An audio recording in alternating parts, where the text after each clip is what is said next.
on top of Pine Mountain, Kentucky. It's pretty groovy. I hiked down the face of Pine Mountain on the north side on Scuttle Hole Gap yesterday. Here is the old road that was carved out of the mountain to reach Kingdom Come Creek and supply the settlers there. You can reach to this point on top of Pine Mountain on this paved narrow section of the Little Shepherd Trail. That's how I got here, courtesy of the Pine Mountain Settlement School. And now what I'm going to do is actually reach the Scuttle Hole Gap itself, which is right up here, this rise, and begin the hike down the southern face. I think the trail is more overgrown there, but we will see. At one time it was a wagon road and probably a county road. I've been told that for a long time in the 1800s, even perhaps into the 1920s, it was the only wagon road connecting Whitesburg on the north side of Pine Mountain to Cumberland on the south side. But I'm also told that the southern exposure of what was this wagon road is now pretty overgrown. There is a Pine Mountain Crest Trail, which is just a wonderful idea. And I think that what we're about to see here is a water station. Let's go take a look. The trail goes that way to the south, but there's a little side route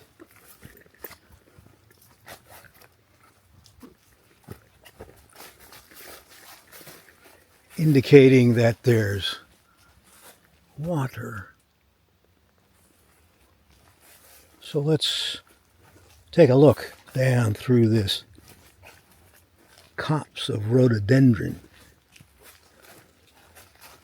trees, this chapel of green growth, the lush tropical jungle that is Kentucky.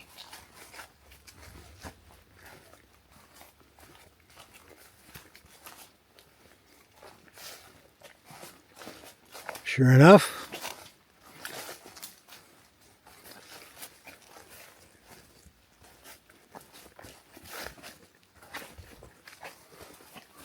the Preston Raleigh Spring Box. Well, let's see what that is.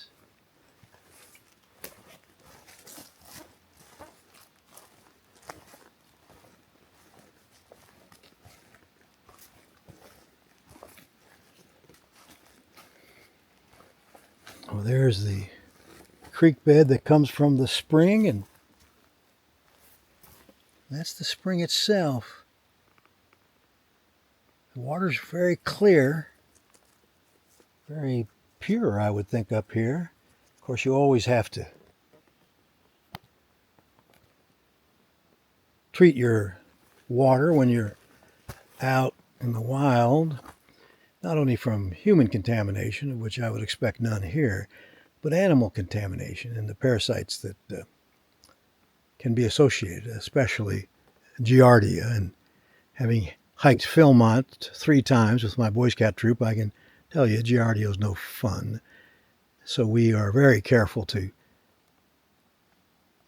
decontaminate our water when we're in the woods. So this is where we begin our journey down the south face of Pine Mountain, Kentucky on Scuttle Hole Gap Road.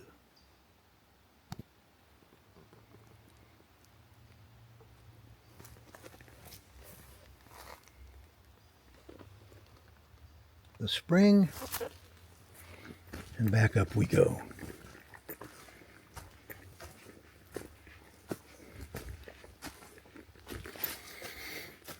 It's hot in the sun and humid, but here in the rhododendron church, it's moist and it's cool.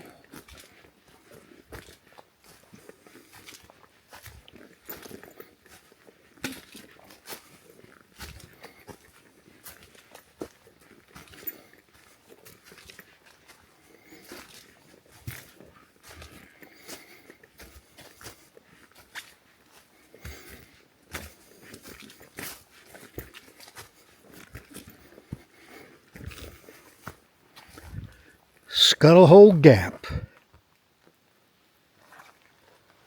the route to Kingdom Come Creek.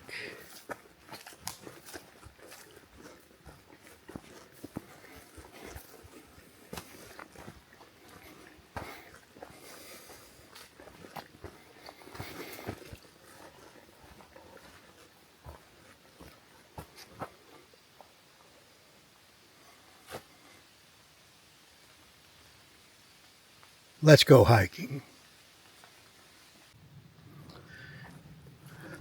The trail starts off as the road it once was. I can hear the wagon wheels croaking as the teams of oxen pulled them up and over onto this high point on Pine Mountain, the crest of Scuttle Hole Gap.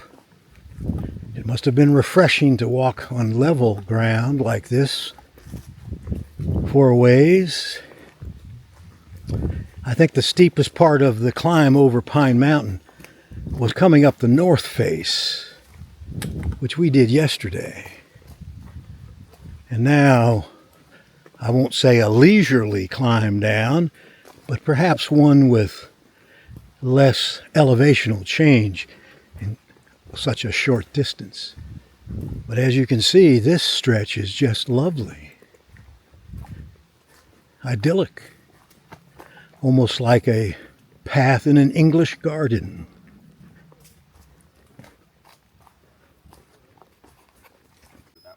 So here we are, and what do I find coming up the trail all the way from the bottom? What, two horsemen. Riding horses in the outback of Kentucky is a big sport and quite an effort. And these two fellows are out and about. See you next time, guys. What's the name of your channel? Reggie Van Stockham. Be well, guys. Hey, are those yellow markers the markers for horses? I'm not sure on that one. I have been up this way before, but it's been a minute. Got it. You guys take care. Yes, sir. Well, they indicated that they entered down on old 119 and climbed up the mountain with their horses. So at least we know that we can get down. I'm always looking at the hemlocks to see whether or not they've been infected by the woolly adelgid. They were on the north face, but I don't see any adelgid on this side. Maybe that's good. Undoubtedly, that's good. So we're walking along a ridge line on the headwaters of a creek falling down the south slope. Got to watch for those big piles of horse remnants.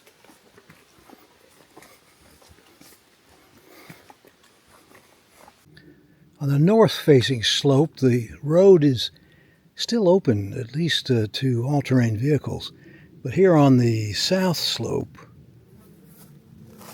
as I was told, it's much more overgrown. Passable for horses. Reminiscence of the old pack horses, perhaps, that they first cut trails for after the pioneers figured out the route. It was only much later that they would have widened the pack horse trail in order to get wagons across. But it must have been pretty rough with a wagon coming up and down this mountain.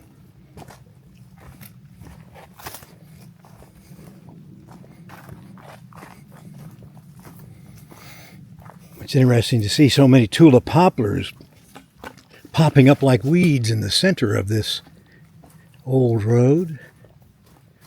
Rhododendron, sourwood, mountain laurel. What a wonderland Kentucky is. In the distance is Black Mountain. E. Lucy Braun considered it the type location of the mixed mesophytic forest. There's no coal mining on Pine Mountain because there's no coal. But there's lots of coal on Black Mountain, and lots of mining has occurred there. We've lost a lot of habitat, and hopefully there's still a lot left. We'll have an opportunity to hike that range as I continue with my surrounding Kentucky series of journey logs. And just to show you, we're coming down a shoulder off to one side of the creek that seemed to be forming right after we joined or crossed Scuttle Hole Gap. May even have started at that spring. But we're hugging the side at the moment.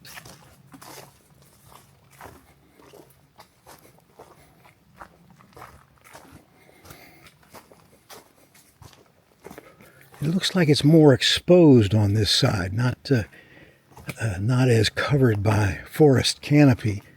Of course, it does face to the south, southeast, so you would expect more sun, drying conditions, and the plants that would grow in these ecosystems.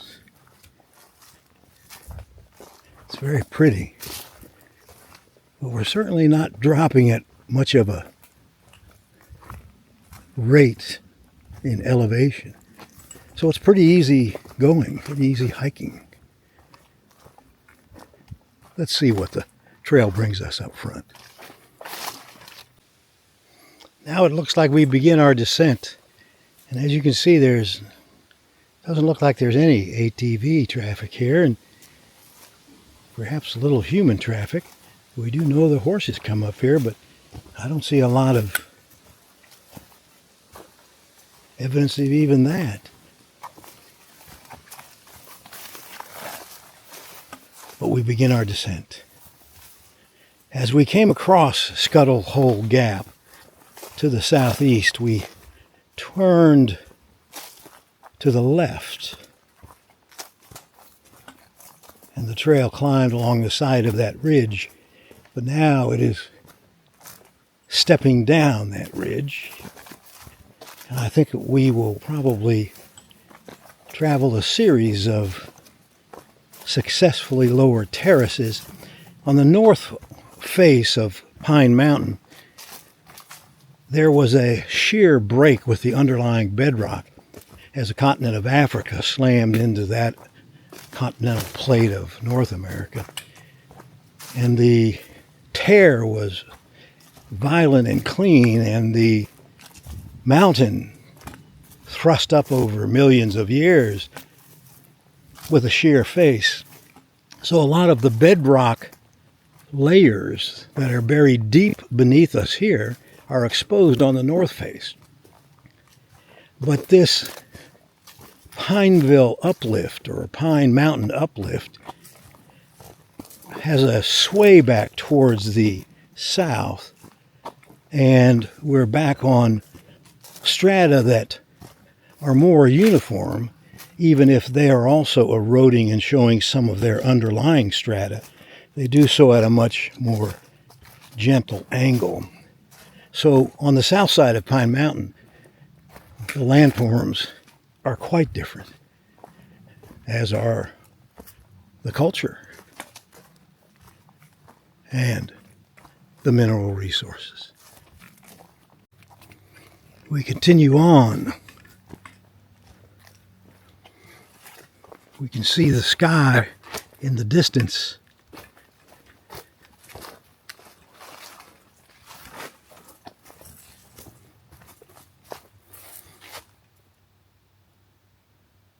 Perhaps one of those chestnut oaks from which the steps in the Laurel House on Pine Mountain Settlement School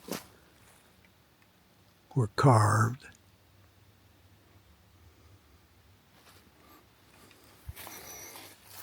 It's much more open here, and the land is rugged, but is not as rocky as the north face portion of the Scuttle Hole Gap Road. Although this was a steep portion, quite overgrown, almost hard to follow.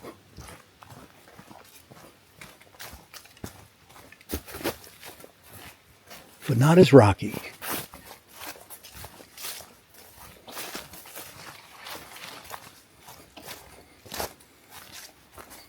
Pretty steep.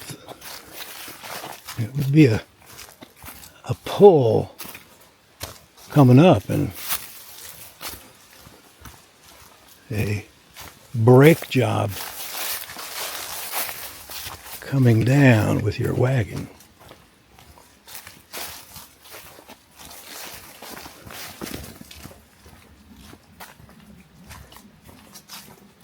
So what do we think?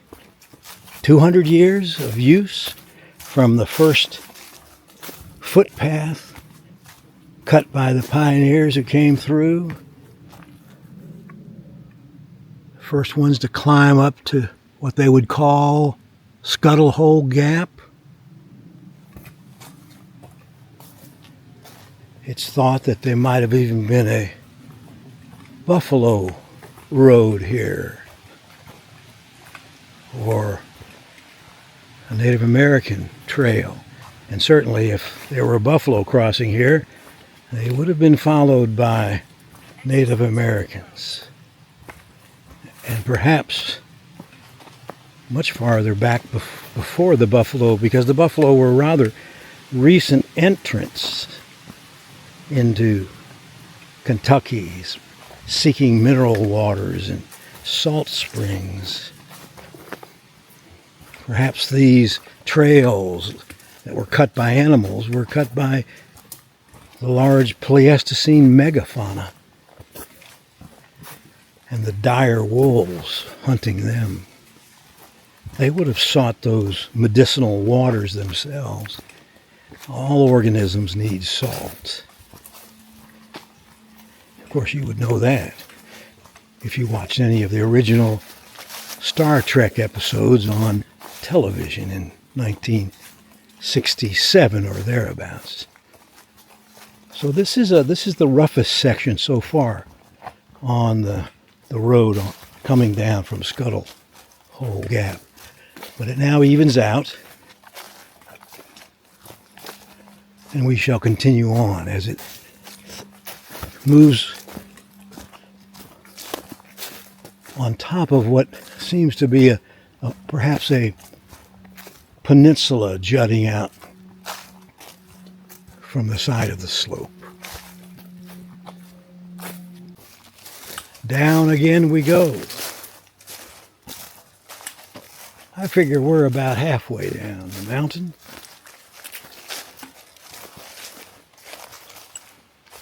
This is another steeper climb, and I suspect a muddy one in bad weather. So maybe the southern slope was more difficult, not because of elevation, but because of a less sturdy footing for animals and wagon wheels.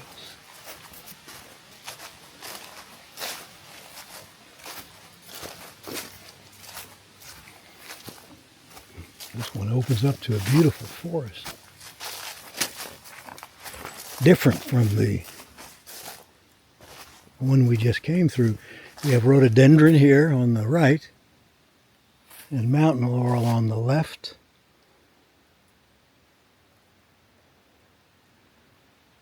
Mountain maple, sassafras, chestnut oak, and there's certainly going to be some giant tulip poplars because they're seeding this trail with their offspring.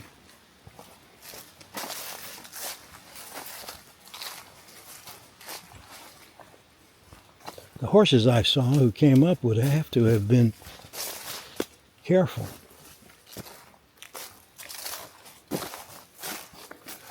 But they're probably well trained, as are their riders. There are horse stables down at the bottom.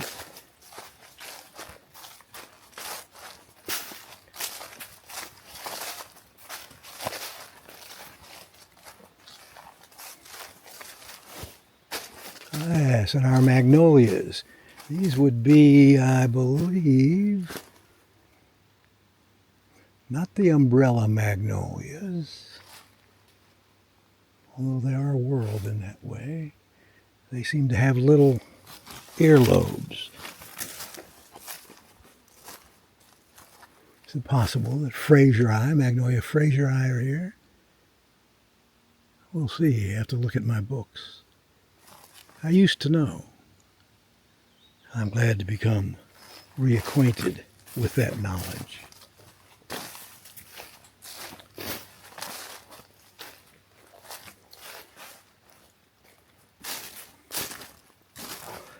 These forests will have elements of Lucy Braun's mixed mesophytic forest. Association segregates, she would call them, breaking out from the more complex, diverse mixed mesophytic forest to inhabit the areas that were more exposed to the wind and weather, more exposed to the drying of the sun, where one species or another could exert more dominance. This is certainly what happened on the glacial till plains north of Kentucky. When the glaciers retreated 12,000 years ago, these association segregates, complexes like oak hickory or beech maple, rapidly spread into the newly denuded land and established their dominance over great swaths of the countryside. But here, in areas never glaciated, there would be more complexity, more diversity, as well as trail cameras and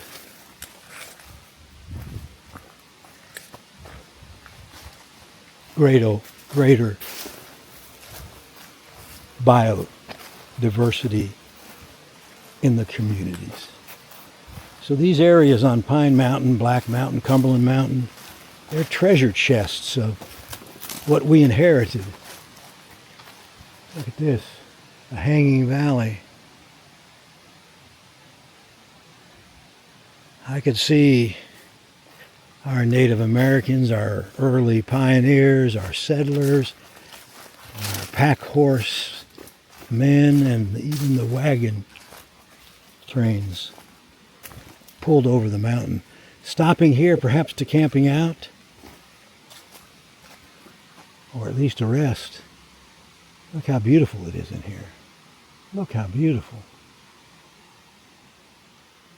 A special area to be remembered by those who passed this way and who would then tell of those who would follow where they could stop, rest, and water.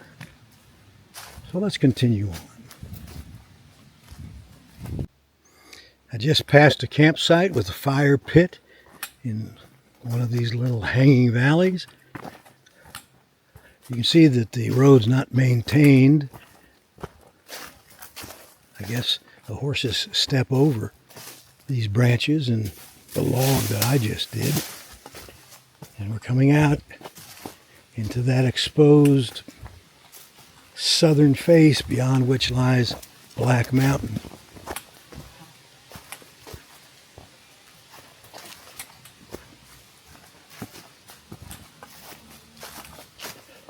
On top of Black Mountain, I believe, is the point of highest elevation in the Commonwealth of Kentucky. The commonwealth that few people embrace because they don't come to the southeastern part of this state. I'm glad to be here. And perhaps this video will encourage you to come too. And there are places to stay.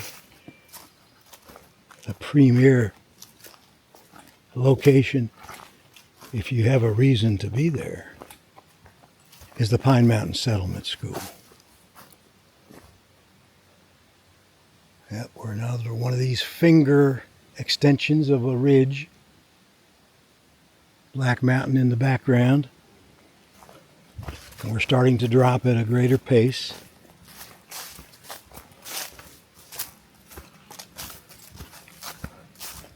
It must have taken a great bit of work to carve out this road initially. And then to maintain it, because I think it was maintained as a county road right into the early 1900s. The only route, I'm told, between Whitesburg and Cumberland. So it might have seen quite a bit of traffic. And I imagine, just as you would experience on the Little Shepherd Trail, a one-lane roadway on top of Pine Mountain Crest, if you encountered a wagon coming the opposite direction, there would be a little effort and maybe even irritation on having to pull your rig to one side if you could find a side to do that. It's a lot easier to back up in a motorized vehicle than I think it is to back up in a 2 or 4 horse wagon.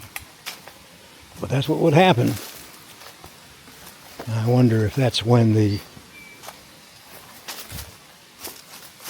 rule, the tradition arose that the party coming uphill has the right of way. Because it is certainly that way in hiking. So down we continue to Old 119. Down we go. Well, the road / trail is certainly not maintained anymore. And I don't see any evidence of all-terrain vehicles coming up. We've been hiking for about 47 minutes. And the water has carved a central trough down to the stone. But as you can see, it's pretty growing over around here. It would be a little dicey in a rainstorm, certainly pretty slippery.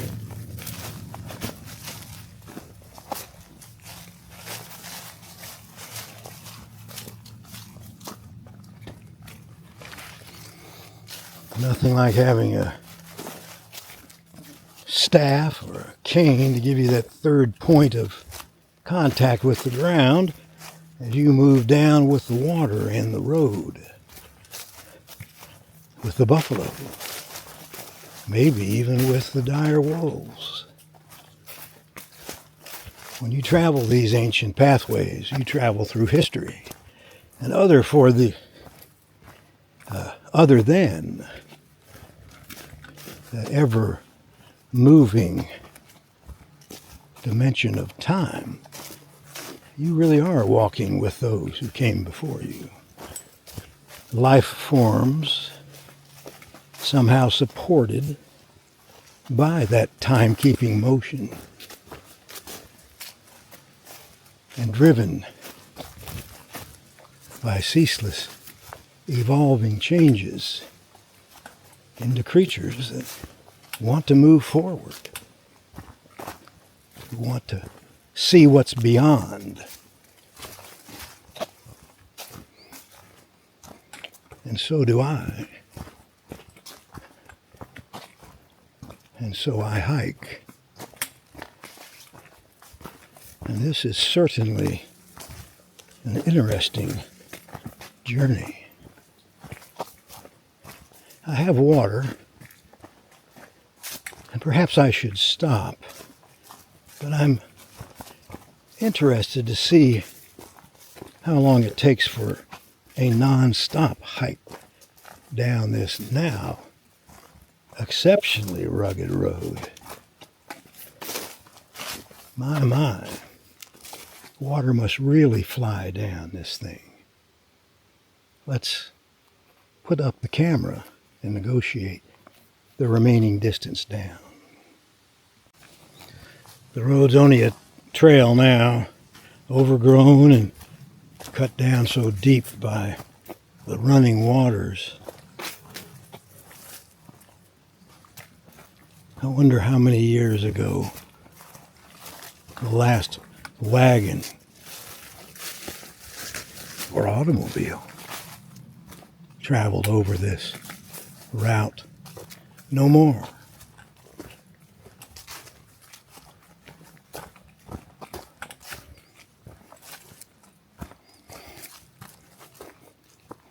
We've been traveling for an hour now, and although we're close to the bottom,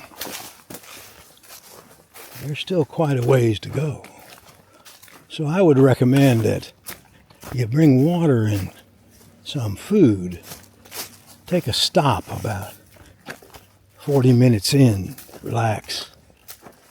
I'm going to push on through because I want to see what the time is to hike the whole thing. But you sweat a lot in the hot, humid summer of Kentucky, even if you're in the shade. And you've got to replenish that water. So the next time, I will certainly stop. Look at this. This is almost a waterfall. Sheesh. And there must be a lot of water that comes through here. Holy cow. I bet even the horses had a little bit of an effort.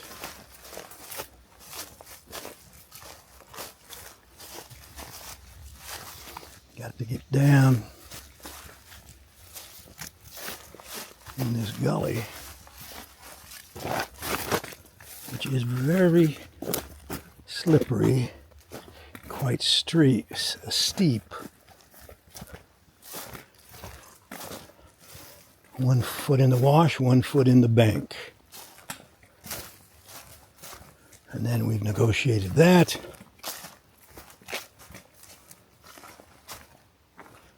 Come around the toe of this peninsula.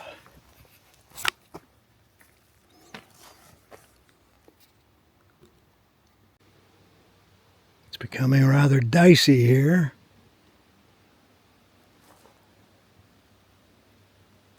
We've got to make this turn right above this steep creek fall. Look at this. The Grand Canyon of the Scuttle Hole Gap Road.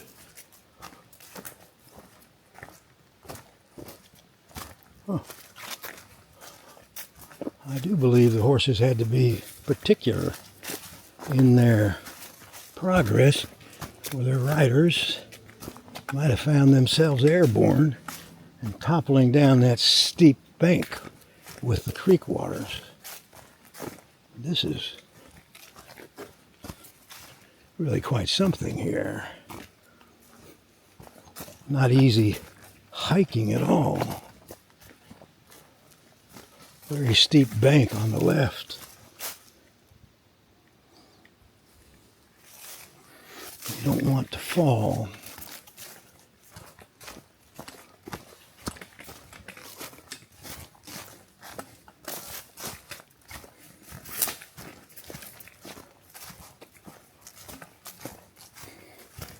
wonder what happens up here.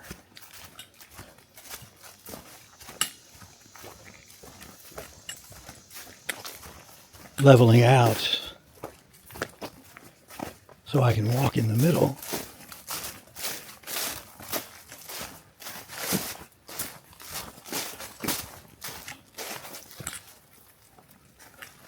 Huh. A beautiful corridor lined by tree sentinels.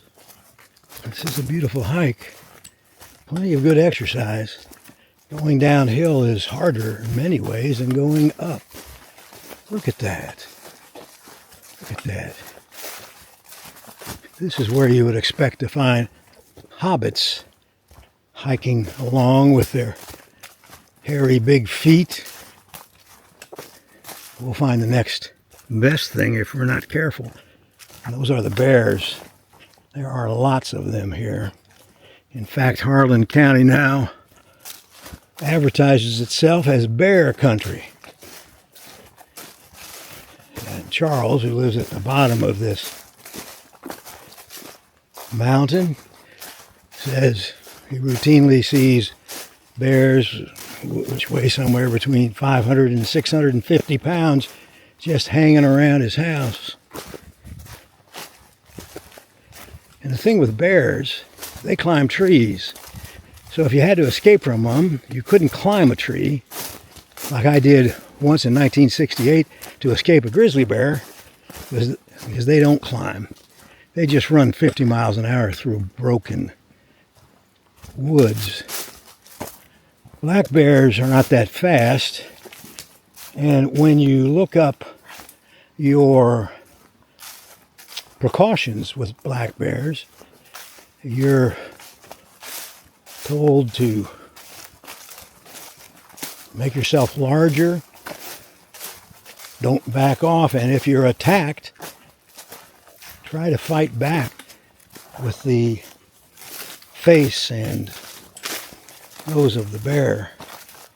You certainly wouldn't do that with a grizzly bear.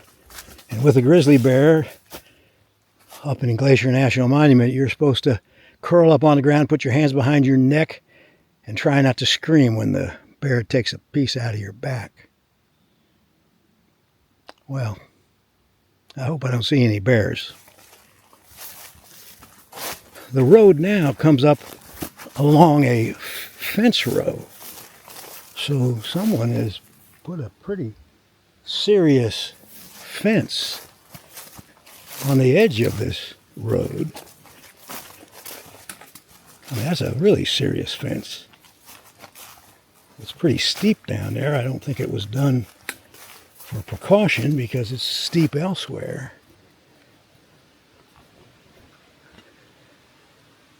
But I don't know. Its purpose is unstated to me. Let's see what happens as we go a bit further. I don't know why you'd want to border your steep sloped property with such a fence. Here's what it looks like on the other side.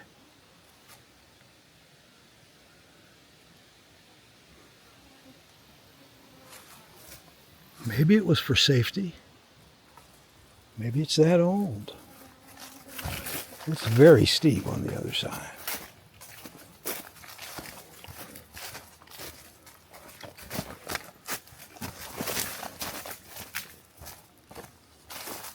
Yeah, walking downhill is tricky on the joints, especially the older your joints have been acting.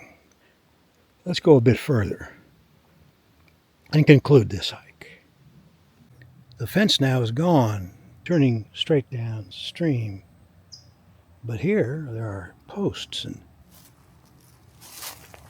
wire, probably, I don't know, doesn't look like barbed wire, maybe electric. There was a strand on the inside of the fence.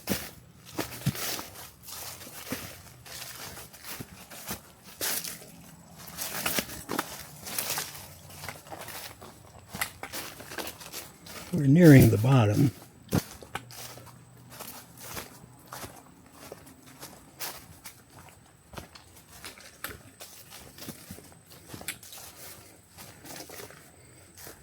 but we're still a ways up.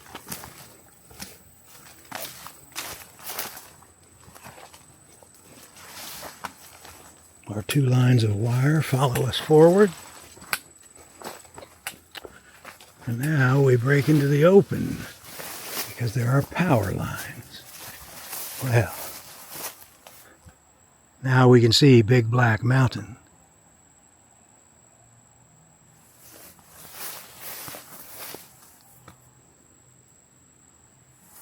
A beautiful spot. Let's go forward. I've got my gaiters on and tick spray. Won't be perfect, especially since there's no trail through this stuff. Blackberries aren't not out.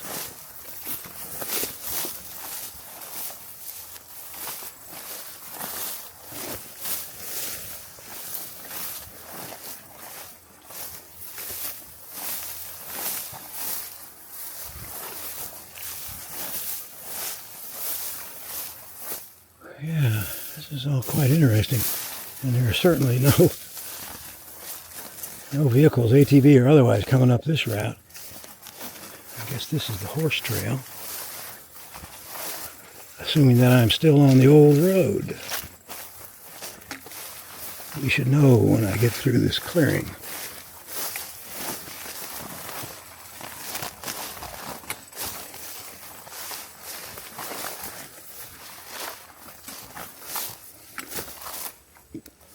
I don't know if I'm on the road.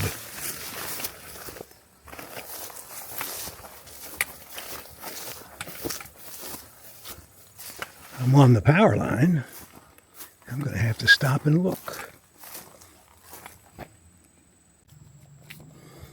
Here I'm following the old power line, which appears to be the old road, not certain, but on my maps, Gaia, Google, OnX, this seems to be the right direction. There is a cut in the bank. Maybe the power lines just followed the old road on this part. And I'm coming down more quickly. I can hear Highway 119. Let's see. Yeah, the lower portion of this road quite strange, with the big fence, the electric wires, and now the power transmission line. Certainly no one's keeping up this road, power line or otherwise. But I think this is in fact our trail, our road.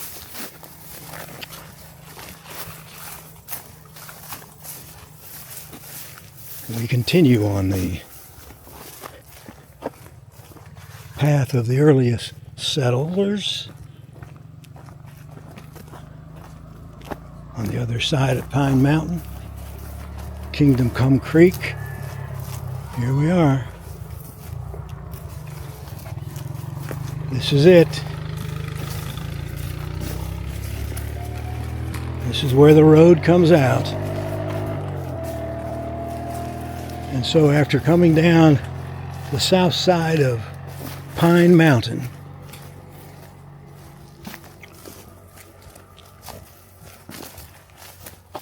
continually hiking for about an hour and 20 minutes,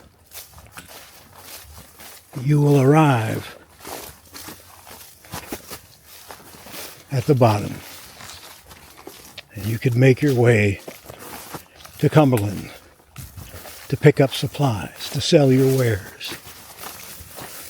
Spend the night, relax, turn around, come back, and do it the other way.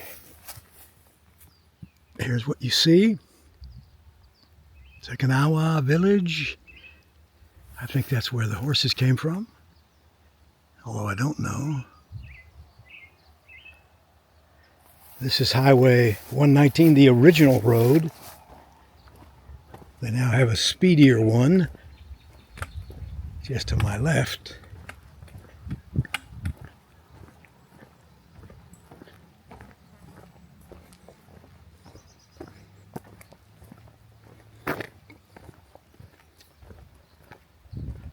And so if you come, don't go up this driveway, for that's where Charles lives. It's not the Scuttle Hole Gap Road at all. You've got to cross this creek, walk up just a few steps, and believe what you see. That if you're willing and strong and bring some water and some food, you can head right up Scuttle Hole Gap Road.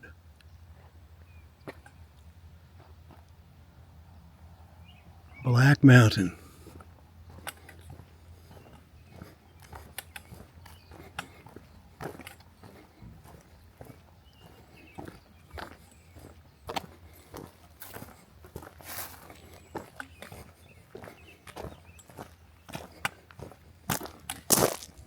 So I'm pretty proud of myself. I hiked over Pine Mountain the entire distance on the old Scuttle Hole Gap Road. Made me feel good. Made me think about those who climbed before me. Kind of groovy. Pretty nifty. Although you get a lot of sweat in your eyes when you try to look at a camera. Come join me again here in Reggie's Realm.